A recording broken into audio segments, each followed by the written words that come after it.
Hi friends, welcome to my channel.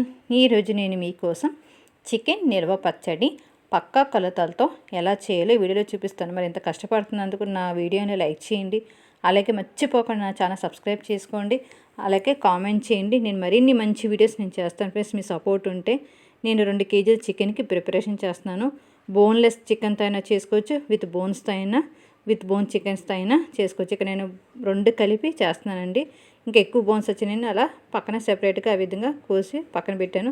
Pieces కూడా ఎలా cut చేసుకొని మీకు వీడియోలో చూపించాను కదా, అంత పీసెస్ కింద కట్ చేసుకోవాలి. నెక్స్ట్ ఆల్రెడీ కడిపెట్టుకున్న చికెన్ ముక్కల్లో 1 table spoon salt, 1 table spoon పసుపు వేసి చేతితోటి బాగా ముక్కలకి పట్టేలాగా ఈ విధంగా మనం కలుపుకోవాలి. ఇలా కలిపింది మినిమం మనకి హాఫ్ అన్ అవర్ లేదంటే 1 అవర్ పక్కన పెట్టేసుకోవాలి. నెక్స్ట్ దీనికి కావాల్సిన మసాలా ఇంగ్రీడియంట్స్ ఏంటో చూపిస్తున్నాను. 2 టేబుల్ స్పూన్ల జీలకర్ర. ఇక్కడ నేను చూపించే మెజర్మెంట్స్ కరెక్ట్గా వేసుకోండి. ఇలా వేసుకుంటేనే మీకు టేస్టీగా ఉంటుంది. ఒకవేళ మీరు క్వాంటిటీ కనుక పెంచితే దీని క్వాంటిటీ కూడా పెంచాలి. అంటే 2 కేజీ చికెన్కి చూపిస్తున్నాను. మీరు 3 కేజీల చికెన్ చేసుకున్నప్పుడు వీటి యొక్క మెజర్మెంట్స్ కూడా మార్చేయండి. ఇక్కడ 2 టేబుల్ స్పూన్ తీసుకు 3 అలా మీరు పెంచుకోవాలండి. ఇక్కడ చూపిస్తున్న 2 టేబుల్ స్పూన్ల జీలకర్ర, 1 స్పూన్ మెంతులు, 1 టేబుల్ స్పూన్ ఆవాలు, 2 టేబుల్ స్పూన్ల ధనియాలు, 5 యాలకులు, 5 లవంగాయలు, 1 ఇంచు దాల్చిన చెక్క, అలాగే రాతిపువ్వు. వీటన్నిటిని మనం డ్రై రోస్ట్ చేసి పౌడర్ చేసుకోవాలి. అలాగే 100 గ్రాముల అల్లం, 100 గ్రాముల వెల్లుల్లి, 30-40 వెల్లుల్లి రెబ్బలు విడిగా పక్కన పెట్టుకోవాలి. లాస్ట్లో యాడ్ చేస్తాము.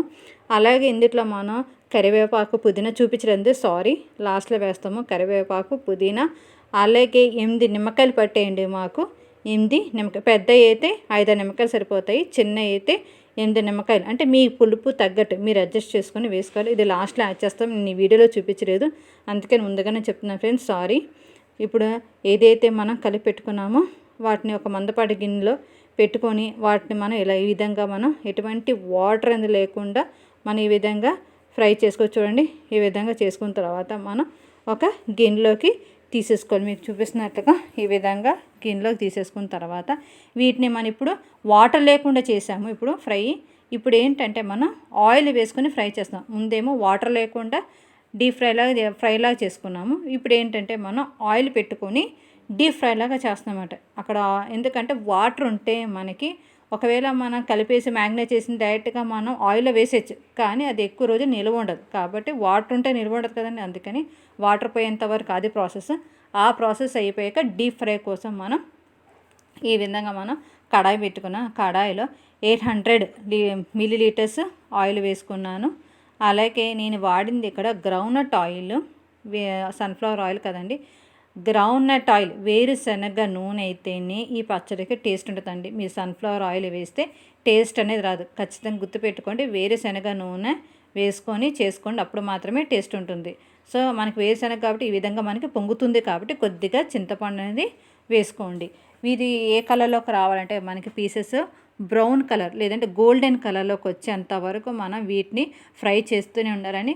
ముక్క కూడా కొంచెం గట్టిపడాలి, మరీ గట్టిపడదు, కొంచెం ఒక మాదిరి గట్టిపడాలండి, గట్టిపడేంత వరకు. అలాగే గోల్డ్ కలర్ చెప్తున్నానండి, గోల్డ్ కలర్ ముక్క కూడా గట్టిపడ్డాక అప్పుడు మనం ఈ విధంగా తీసేసుకోవాలి. చూపిస్తున్నాను కదా, కలర్ కూడా చూడండి మనకి గోల్డెన్ కలర్ వచ్చాక మనం డిష్ అవుట్ చేస్తున్నాం.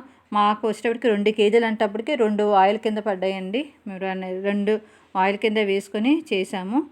సో చూడండి, నెక్స్ట్ ఆయిల్ కూడా మీకు చూపిస్తున్నాను. ఫస్ట్ ఆయిల్, ఇప్పుడు నెక్స్ట్ ఆయిల్ కూడా చూపిస్తున్నాను మీకు. చూడండి ఈ విధంగా పీసెస్ చూసారా, చూపిస్తున్నాను కదా, ఈ విధంగా మనకి ఆ కలర్లోకి రావాలి. అలాగే ముక్క కూడా చెప్పినట్టుగా కొంచెం గట్టిగా ఉండాలి. నెక్స్ట్ ఇందులో వేసుకుని చూడండి, అల్లం వెల్లుల్లి పేస్టు, 1 కప్పు కారం, 1/2 కప్పు ఏమో ఉప్పు, ఆల్రెడీ మసాలా పౌడర్ చూపించాను కదా అది, అందులో నిమ్మకాయ, అలాగే ఇందాక చెప్పాను కదా కరివేపాకు, పుదీనా స్టార్టింగ్లో అది, అలాగే నిమ్మకాయ రసం ముందు చెప్పాను కదా అవి ఇక్కడ చూపిస్తున్నా, అందుకే ముందుగానే చెప్పేశానండి. ఇప్పుడు నేను అల్లం వెల్లుల్లి పేస్ట్ ఏదైతే ఉందో అది నేను ఇందులో వేసుకుంటున్నానంటే ఆయిల్ మనం డీప్ ఫ్రై చేసినటువంటి ఆయిల్ వేసుకుని, ఇంకా సెపరేట్ ఆయిల్ ఏం అక్కర్లేదు. ఆల్రెడీ చికెన్ పీసెస్ ఫ్రై చేసిన ఆయిల్లోని మనం అల్లం వెల్లుల్లి పేస్ట్ వేసుకోవాలి, సెపరేట్గా ఆయిల్ వేయక్కర్లేదు. ఇందులో మనకి పచ్చివాసన పోయేదాకా కాదు, నీరంతా అందులో పోవాలండి. అల్లం వెల్లుల్లి పేస్ట్ ఉన్నటువంటి నీరంతా పోయేదాకా మనం తిప్పుకుంటూ ఉండాలి. అలాగే ఇందులో నేను కొద్దిగా కరివేపాకు, పుదీనా వేసుకున్నానండి. ఆల్రెడీ ఇందాక చెప్పాను కదా, అది వేసిన తర్వాత 1/2 కప్పు ఉప్పు, అలాగే ఒక కప్పు కారం, అలాగే ఇందాక నేను చూపించాను కదా మసాలా ఇంగ్రీడియంట్స్ ఏదైతే పౌడర్ చేశానో ఆ పౌడర్ని కూడా ఇప్పుడు ఈ ఆయిల్లో అనేది యాడ్ చేసుకుంటున్నాను. చూడండి, ఇదంతా కూడా మనం వేసేసినవన్నీ కూడా బాగా మనకి ఆయిల్లో కలిసేలాగా బాగా కలుపుకోవాలండి. ఈ విధంగా చూపిస్తున్నట్లుగా ఈ విధంగా కలుపుకోవాలి. మనకి లాస్ట్లో కన్సిస్టెన్సీ ఈ విధంగా వస్తుంది. ఇలా వచ్చిన తర్వాత ఇలా రావడానికి మినిమం మనకి ఒక 2 to 3 minutes పడుతుంది. ఆ తర్వాత ఇంట్లో మనం చికెన్ ముక్కలు అనేవి యాడ్ చేసుకోవాలి. ఏదైతే చికెన్ ముక్కలు ఉన్నాయో అవి యాడ్ చేసిన తర్వాత 1 నిమిషం లేదంటే 2 నిమిషాల వరకు స్టవ్ మీద ఉంచి టక్కని మనం స్టవ్ అనేది ఆఫ్ చేసేసుకోవాలండి. ఈ విధంగా ఉంటుంది మనకి. చూడండి, చికెన్ పికిల్ చూడండి ఈ విధంగా ఉంటుంది. మరీ చెప్తున్నాను, నేను చెప్పినట్టు పక్క కొలతలతో చేయండి, అప్పుడు మాత్రం టేస్ట్ వస్తుంది. మీరు సన్ఫ్లవర్ వాడకండి, టేస్ట్ ఉండదు. ఇక్కడ ఆల్రెడీ చెప్పాను కదా, వెల్లుల్లి డబ్బాలు పక్కన పెట్టుకొని ఇప్పుడు యాడ్ చేసుకున్నానండి. లాస్ట్లో యాడ్ చేసుకోవాలి. ఇది చల్లారాక మాత్రమే మనం నిమ్మకాయ రసం వేసుకోవాలి. మీరు వేడిగా ఉన్నప్పుడు వేసుకుంటే చేతి వస్తుంది, జాగ్రత్తగా వినండి. మొత్తం మనకి చల్లారడానికి 2 గంటలు పడుతుందండి. మొత్తం పూర్తిగా చల్లారాకే అప్పుడు లాస్ట్లో మనం నిమ్మకాయ రసం అనేది పిండుకోవాలి. మీరు వేడిగా ఉన్నప్పుడు పిండుకుంటే చేతి వస్తుంది, జాగ్రత్తగా గమనించుకోండి. Thanks for watching my video. Please subscribe my channel, మర్చిపోకండి. ఇంత కష్టపడి చేశాను కాబట్టి మీ సపోర్ట్ నాకు